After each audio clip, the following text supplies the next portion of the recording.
what can they expect to get out of the course? If you cannot answer that question, your course sales are suffering. So if somebody's bringing in leads and building their email list, their funnel probably isn't converting the best. Please, anybody who's thinking about creating a course for the first time, validate it before you spend all the time.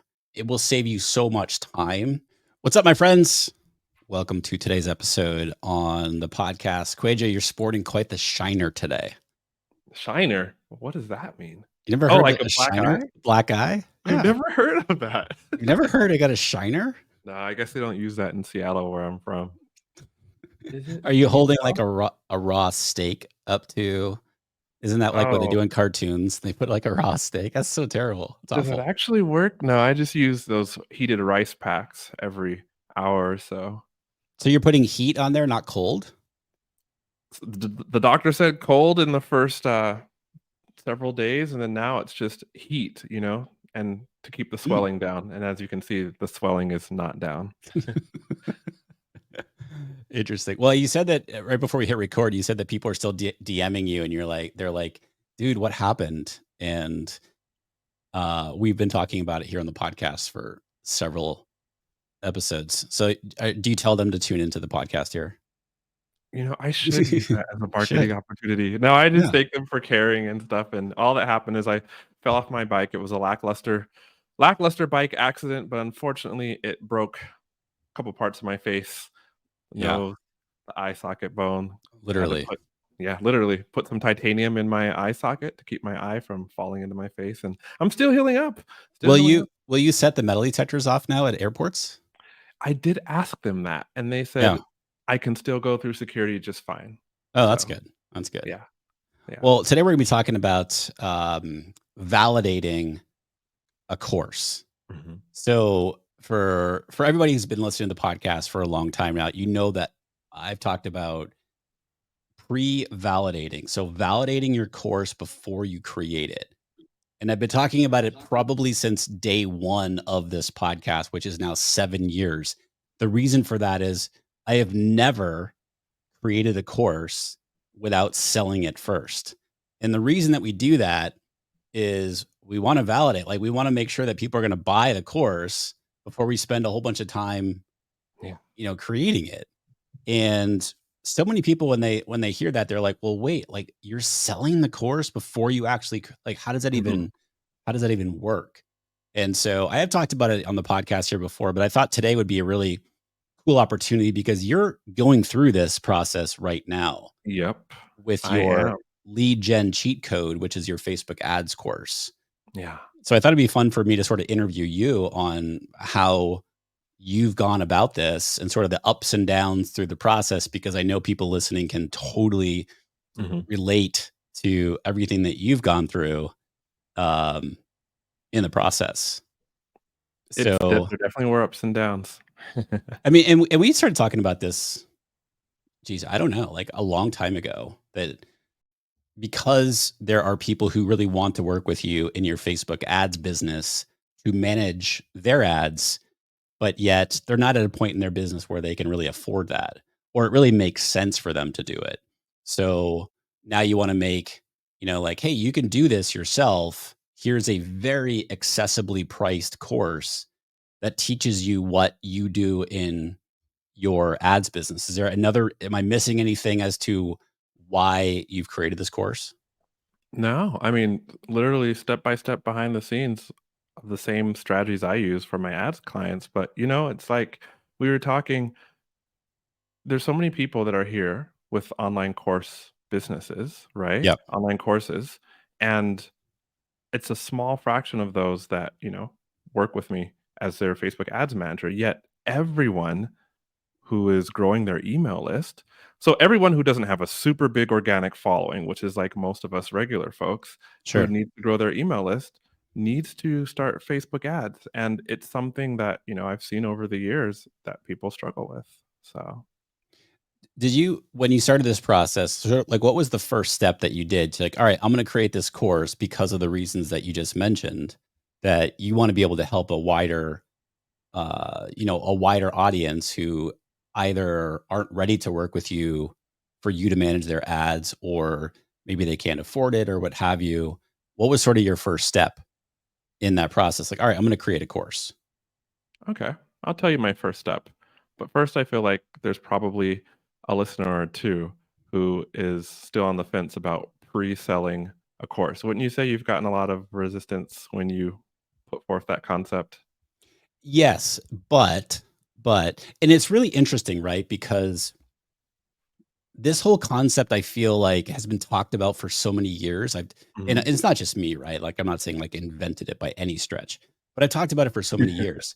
Yeah. And we are recording this on a Monday, and on Friday, this past Friday, I'm in a peer mastermind that, it's not a forever, it's like a 12-week mastermind that I'm in with some peers. These are multiple six, multiple seven-figure business owners. Nice. I would say several times on that particular call, this whole conversation of creating a course for their business, and there was a hot seat going on, and people were, recommending this person create a course, and other people were like, "Oh yeah, I need to do that for my business, etc." I literally put in the chat box because other people are talking. I said, "Please, anybody who's thinking about creating a course for the first time, validate it before Mhm. you spend all the time." And I Tell feel me they like, all were doing that, right? well, they hadn't even gotten to that point yet, but I didn't get the sense that they were even thinking about that. They're just like, I have an Oh. audience, I have a successful business, so I'm just going to create this course. And I No. was just like, no, no, no, no. Like, go through this validation process first. You know, it will save you so much time.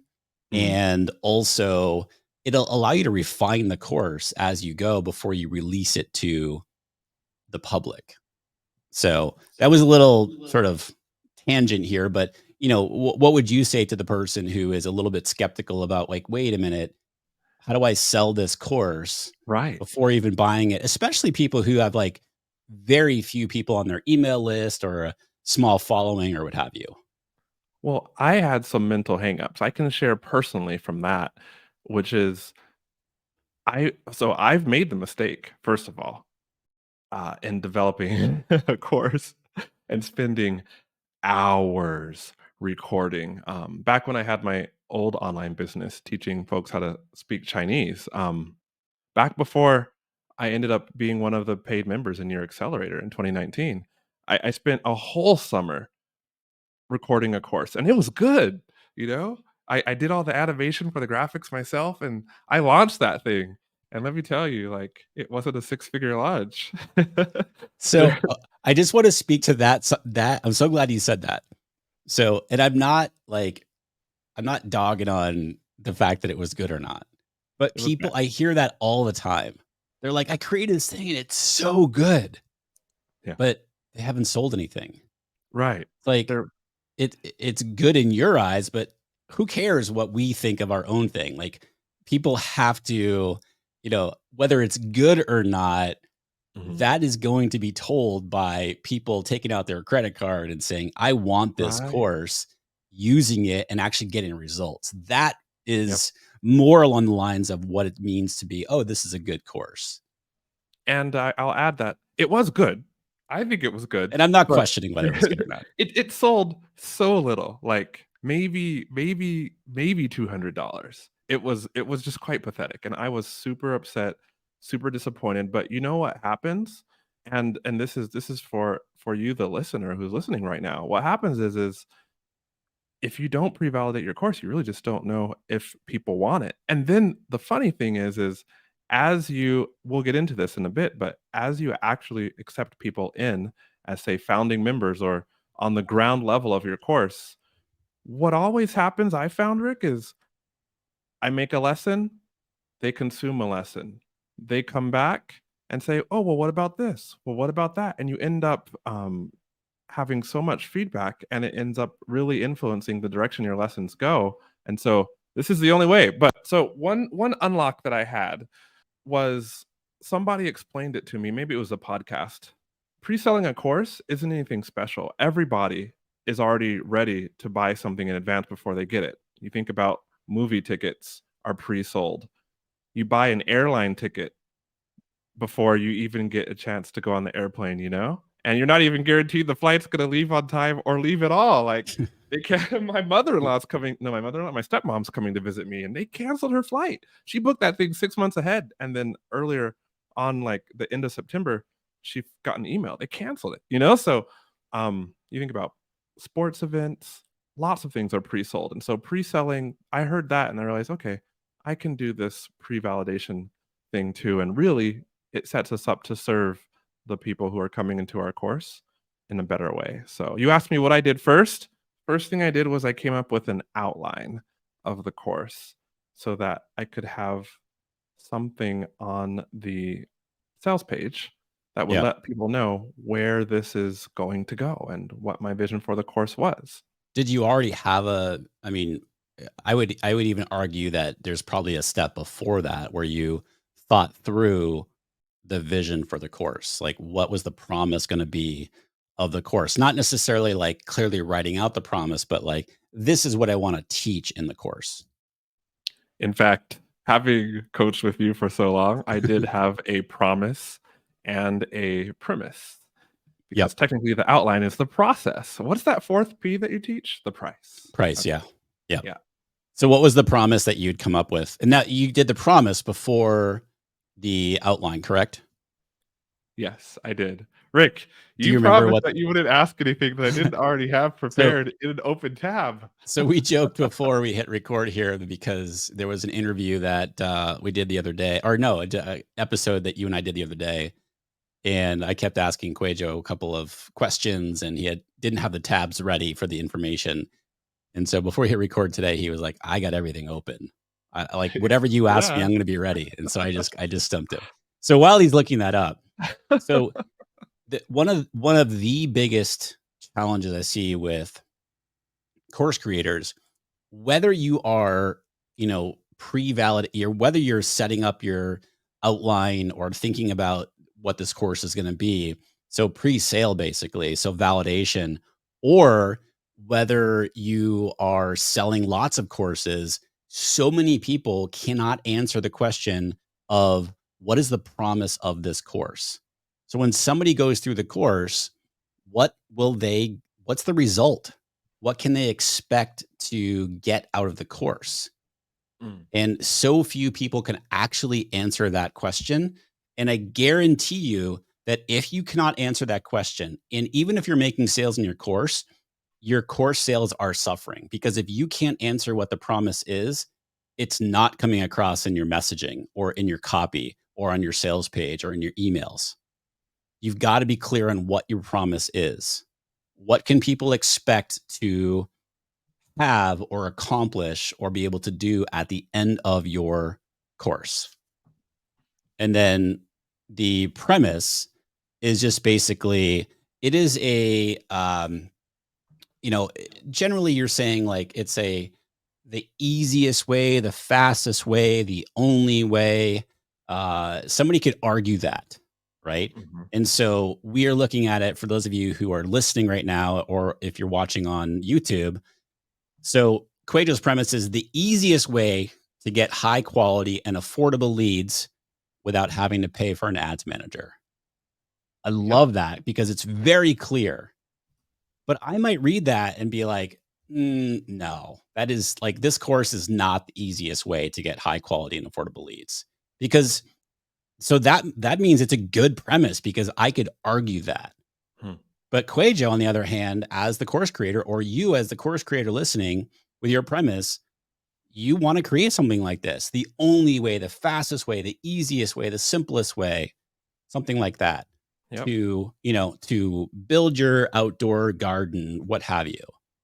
Yeah. And then the promise: course creators grossing below 150K annually follow a DIY step-by-step blueprint to use Facebook ads to provide high quality leads for your business at the lowest lead cost possible.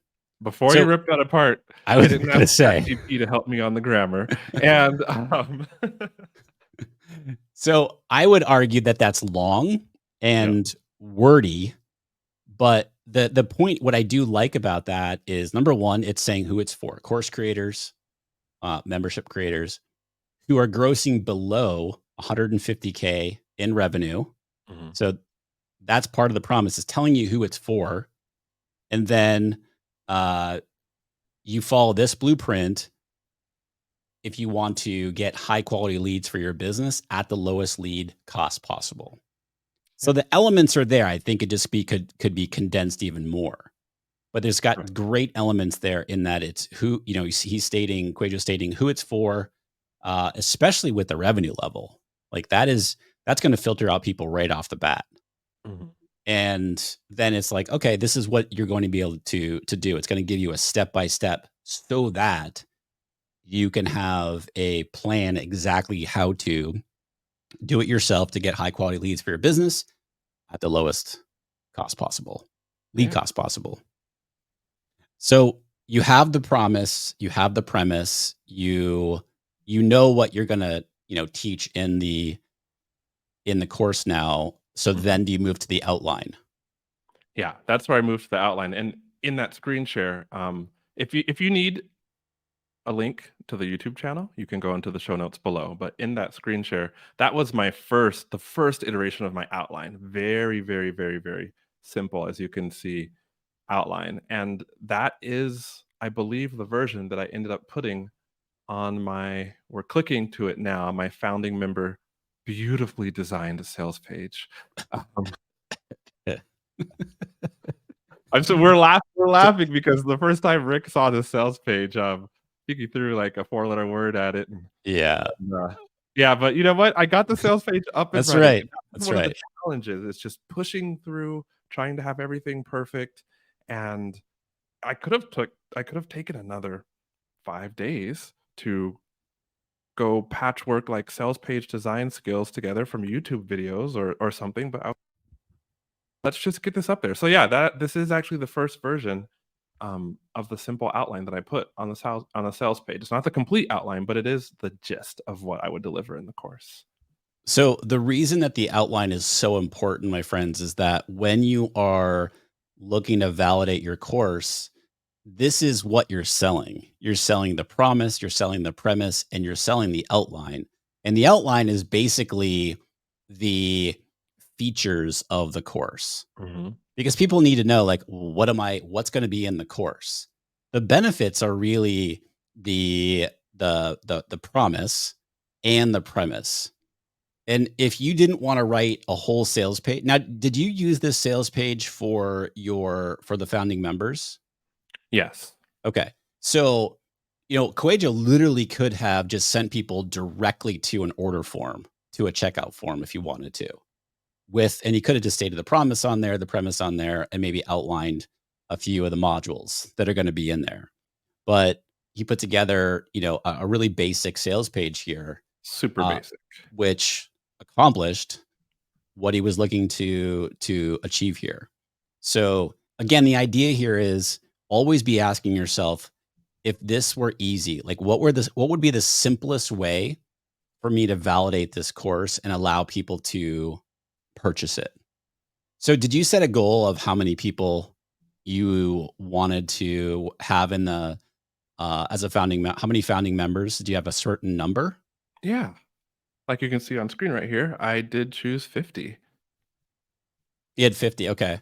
Yeah. So 50 members. And so what would happen if you got 17? So I very clearly communicated on the sales page. Like it's right here actually. Once we hit 50 members or 50 registrants, the course goes into production. And if we don't reach that magic number, then I give everyone a full refund. No questions asked. And did you have a deadline to hit that? I didn't have a deadline. Maybe I should have had a deadline. But I Well, didn't.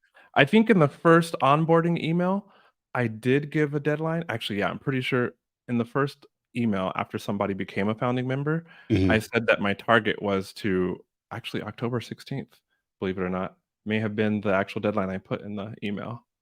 That would be today, the day that we're recording this. Well, that would be today, but what happened was is I saw we were going to hit 50 founding members well before today. So I've already geez, the courses are well, are we So giving it away if I talk about what everything hold I've on. already done? Because we were gonna talk about that. Hold on a second. Yeah. So yeah, we'll come back. We'll come back to Mhm, that. So you've got the outline. Mhm. And so what was sort of the next step from there? You got this sales page that looks terrible. But again, it's, it's achieving what you want to do. So you Okay. got the sales page, you got the outline. What was next for you? Um, to my defense, in the, I'm let's just call giving it, you a hard time about your sales page.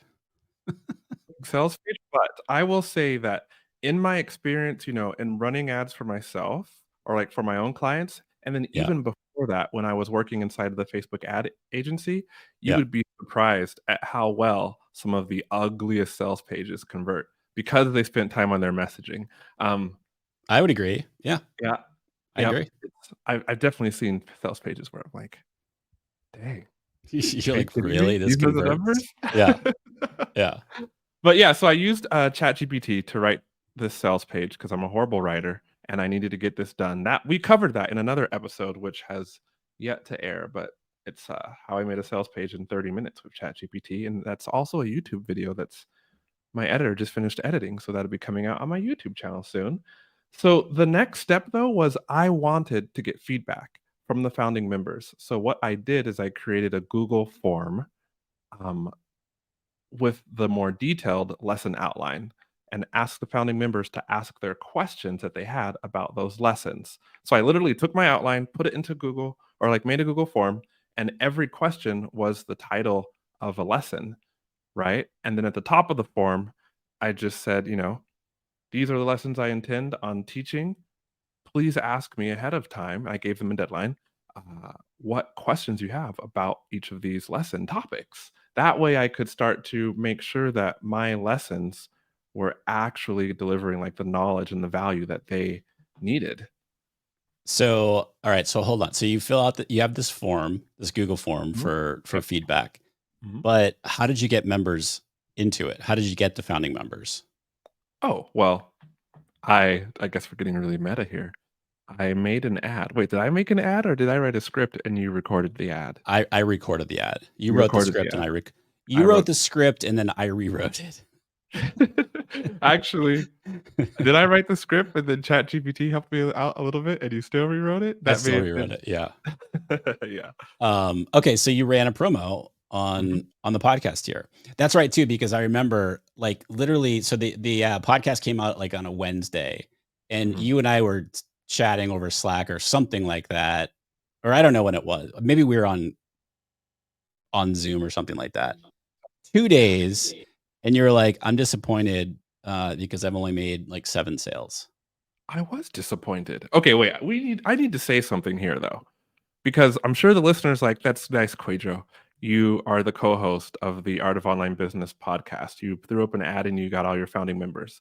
Let me say that when I was running my old Chinese business, elementary Chinese, I did a founding member launch and I did not have quite a big of an audience as like, all the listeners of the Art of Online Business. And what I did for that founding member launch was I basically went to all the other people that I knew in my network that had YouTube channels and Instagram accounts that they were other foreigners living in China, like non-Chinese people who were let's say I partnered with people in parallel niches.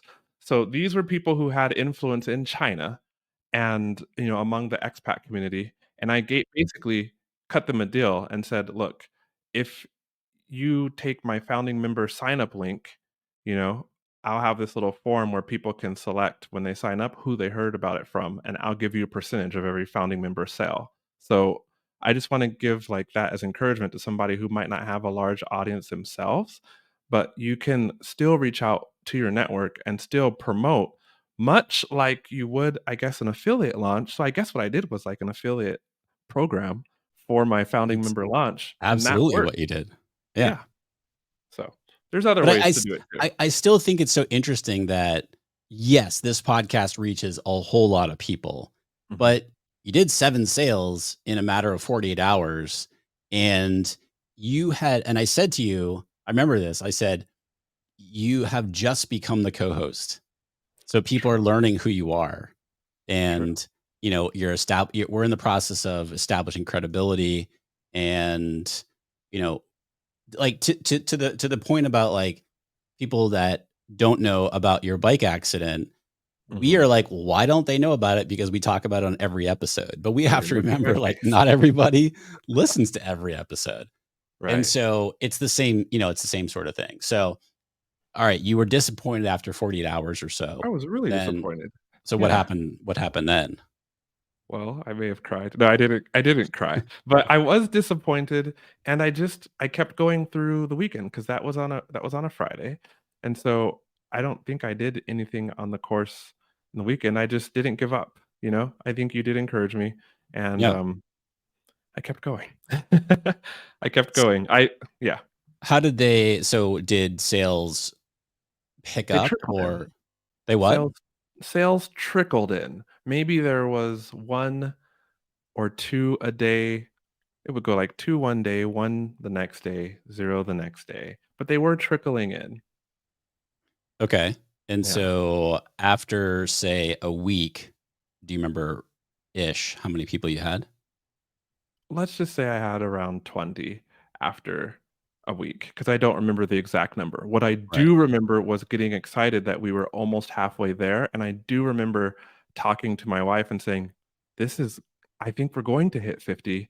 I need to start actually setting up the course, and getting ready to, like, completing my outline, getting ready to start developing this if we get, say, to 35 or 40, because I didn't want to get caught, or not get caught, but I didn't want 50 people to be waiting Yeah. and then me to start actually recording the course, 'cause there's a lot of setup involved. So I Sure. was excited, and I started putting the wheels in, or spinning the wheels, setting the wheels in motion, whatever that phrase is. What was the founding member price? It was $87. $87 Yeah. for the whole course. And What I added some extras too. But yeah, and what $87. $87, Mhm. what will be the public price, if you will? Like when it's for sale widely, what's the Yep. price gonna be? Or do you know 100 that and yet? I do know that. It's on my checkout page, which I have open in another tab if you want to see it. It's $167 once it launches publicly.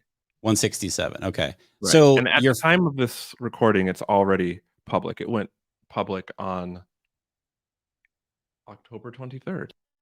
okay. So your founding member price was just under 50 per, just about just like 40-ish% of the overall Right. price.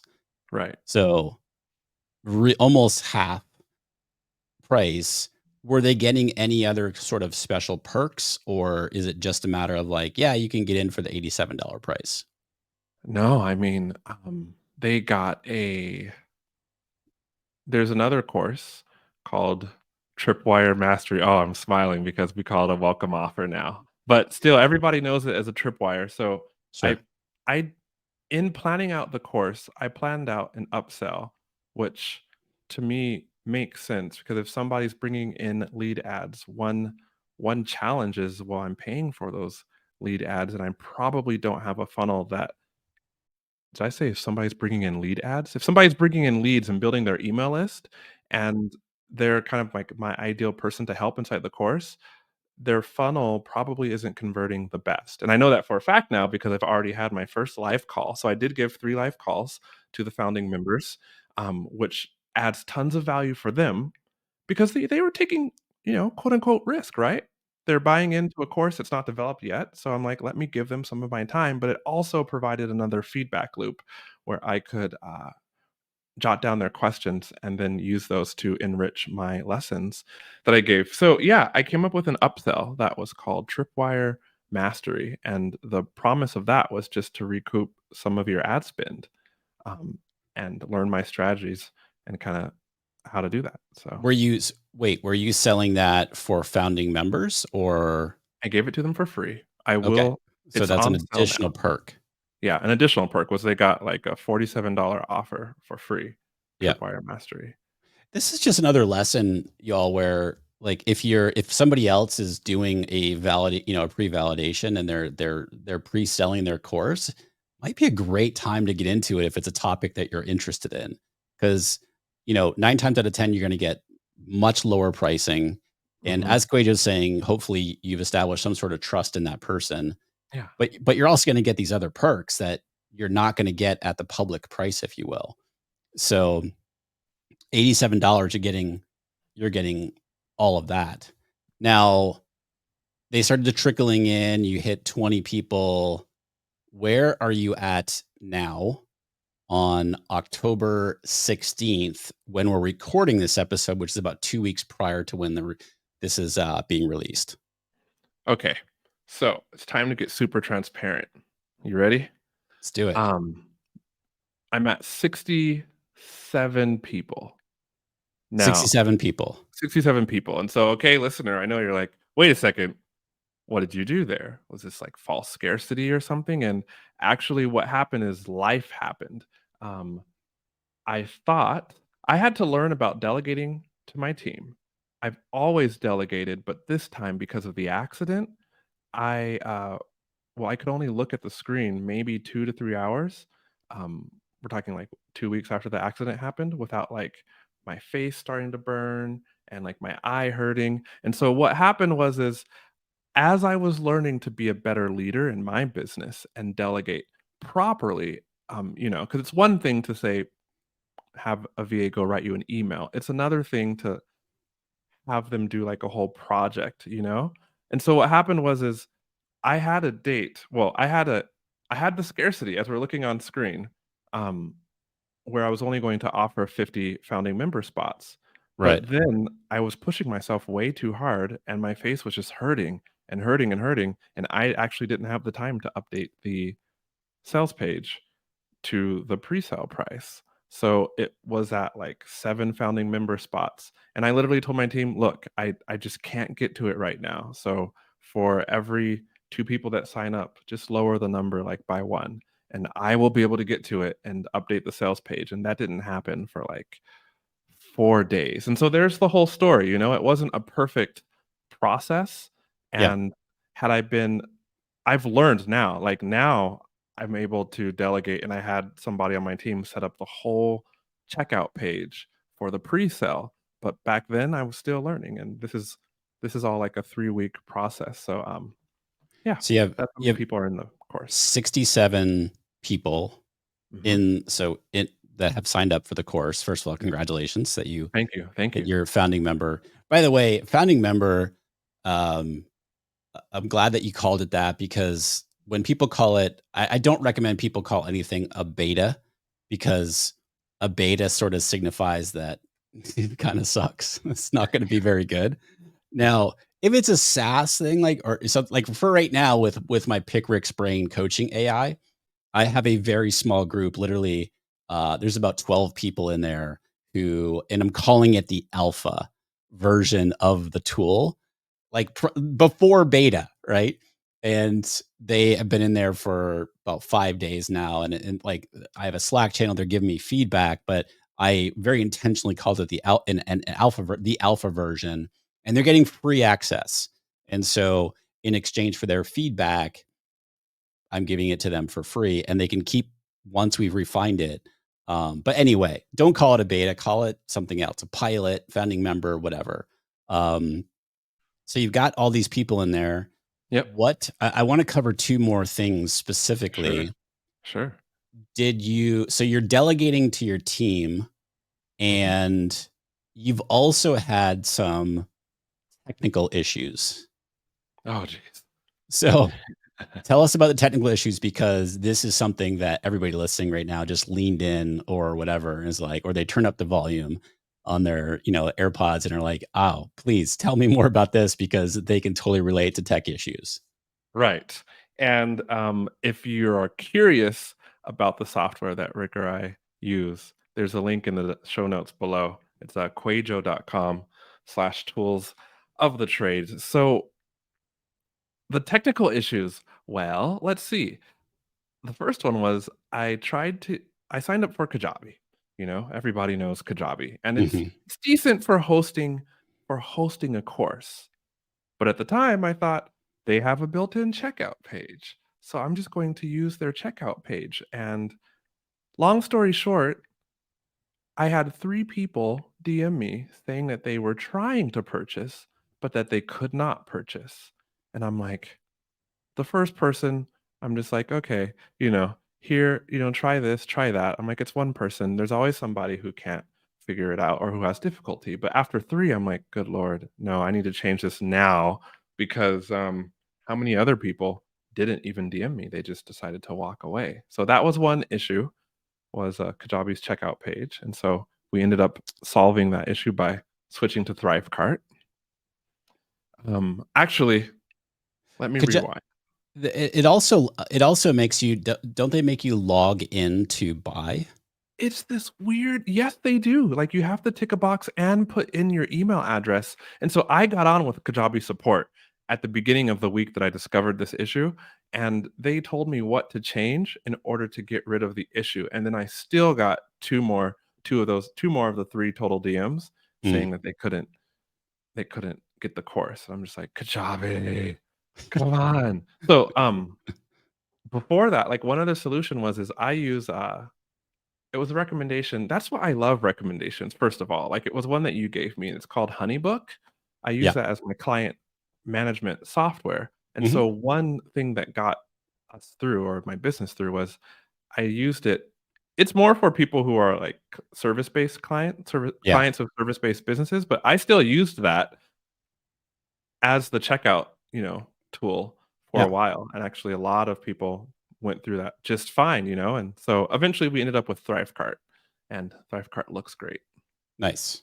Mhm. So I want to kind of like sort of start to bring this full circle because this is a part where people get overwhelmed with the entire process. Meaning like, Yeah, "Ooh, I have to do this and I have to do this and I have to connect, Thrivecart to whatever, to my course platform and all this other. I have to create the sales page and write the emails and so forth." You said that your team really stepped up during your bike accident and when you were mhm, sort of down and out for quite some time, mhm. and you have an overseas team. Yep, in the Um, Philippines. they a lot of people have this sort of like, "Well, I can't really, if I have an overseas team, I can't really do anything with them other than give them tasks, like tell them exactly what to do." Not true. But you had them design graphics for the Mhm, course. You had them set up the course in Kajabi, created the Asana board to track the project, mhm. upload the lessons, create descriptions, etc. You also use ChatGPT to write the sales page, copy for the checkout page, the onboarding email sequence for when founding members purchased. Yeah. So how did you get to, and I think we talked about it in a previous episode or an episode that's coming up, I'm not sure, but how did you get your team up to the point where they're like, are you giving them explicit directions on what to do, or how are you getting them to run with things where it's not a specific checklist? Well, first, I did my hiring right, so the right people are on my team. Uh How I went from explicit tasks, it's just a learning process. I did start out always just giving very simple tasks. And then over time, I realized if I'm just giving out tasks, then I'm not really running a business. I still have a job that I'm just Yep. delegating. Hmm. And part of it was this growth process that I, as the business owner, had to go through too, because I'll put it like this. Why would I have ever started out thinking that somebody who is in another country that's college educated couldn't think for themselves? And that sounds pretty bad, but that's what we're doing when we're like, I'm going to give you these 50 tasks, or I'm going to take 40 minutes on a loom to break everything down into tasks, like, step by step by step by step. It's like, wait a second. No, it took me realizing, and again, this sounds bad, but this is the growth process I went through over the past, can just do that in this current business. It's taken a long time, but I had to You real just froze up there for a second, Quajo. Over the past how long? over the past 4 years of working with VAs, I had to go Yeah. through a growth process that if I'm just breaking down step by step for them, then I'm not giving them an opportunity to really succeed. You Sure. know, they can figure out how to do these things just like I could. And so that's what happened this time with my team is I had to learn the lesson again and I kind of had to give them an outcome. Maybe at times, not maybe, definitely at times, I would use Loom to show them what the outcome looked like and get specific about the outcome, Yeah. but I couldn't outline the intermediate steps. I had to tell them, for example, my VA Joyce, she's phenomenal, and she designed the ThriveCart checkout page. She connected ThriveCart to Zapier, to Kajabi, and put together the onboarding email sequences and such and such. You know, I had to tell her, "This is the result I need, but I can't figure this out. I need you to figure it out, you know, Yeah. so that it works like this." And that's that's how I did it with my team. So you're at a point now where so the team has done all these things. You're at Mhm. 67 people. So where are you in creating the course and sort of what's next? Because I know that you're selling, you're calling it a pre-sale Yeah. for the course. So where are you in creating the course? And then what is this pre-sale? Oh, well, I had, I think, 19 lessons, and I've made all but 5 of those. So the course is almost done. And the course officially, you know, at the time that we're recording this episode, it's Monday, October 16th. So the course launches in another week.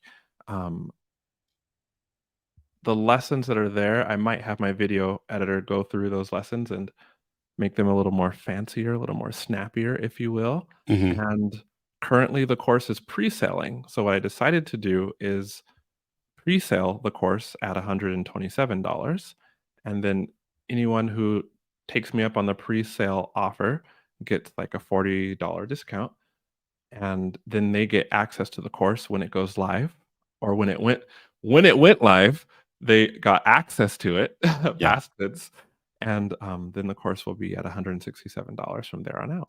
So for people listening right now, again, this episode is coming out on November 1st. What can they do to go?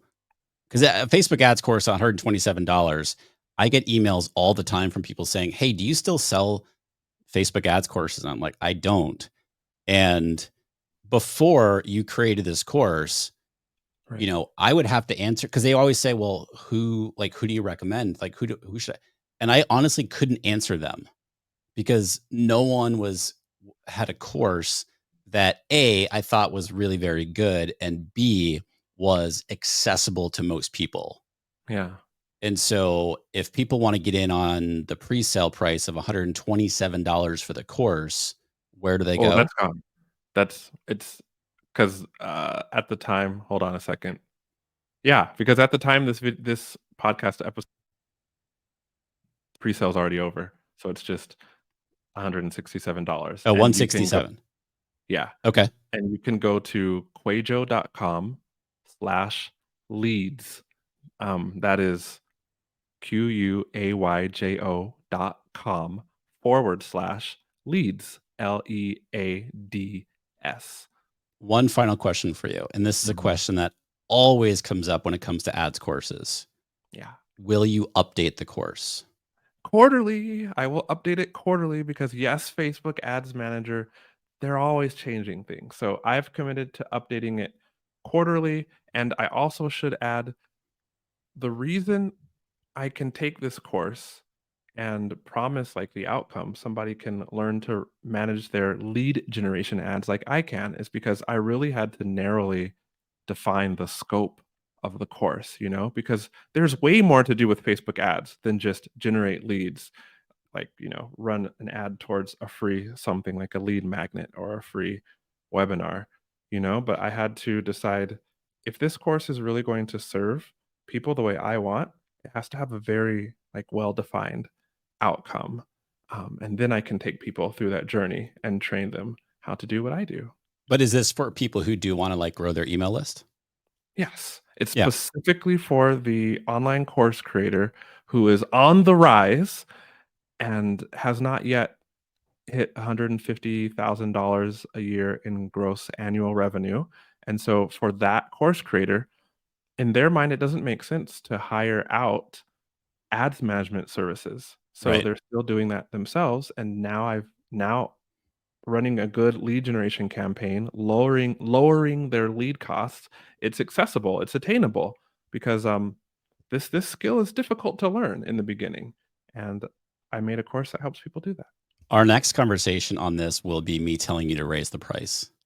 You Because know, in 100 full and s transparent yeah, okay. $167 is far too inexpensive for a course, and I mean, we know you know what I'm gonna say.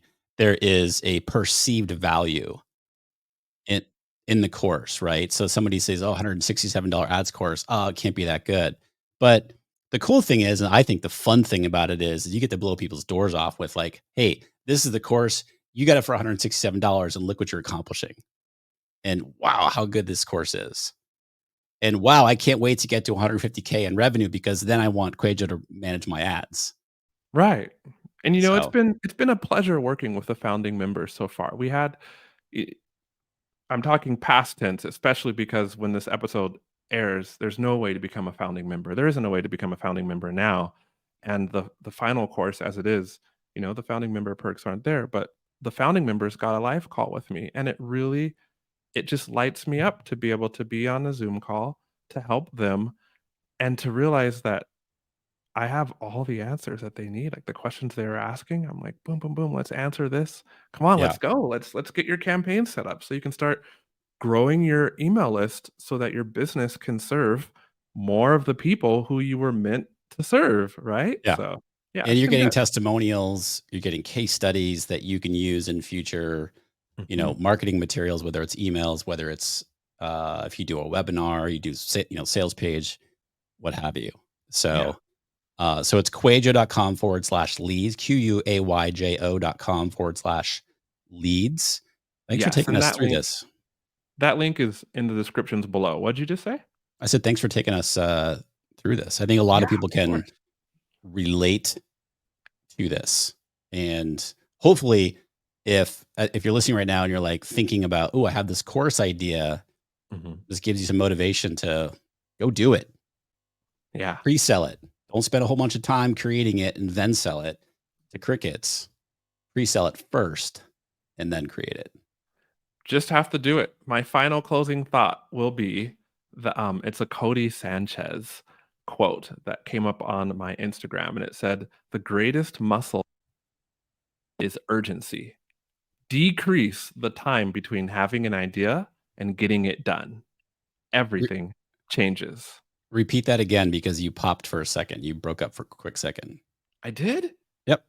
Okay, I'll repeat it again, and I'll share it on the screen, so anybody watching on the YouTube channel can see. So it's a Cody Sanchez quote. It says, "The greatest muscle you can build is urgency.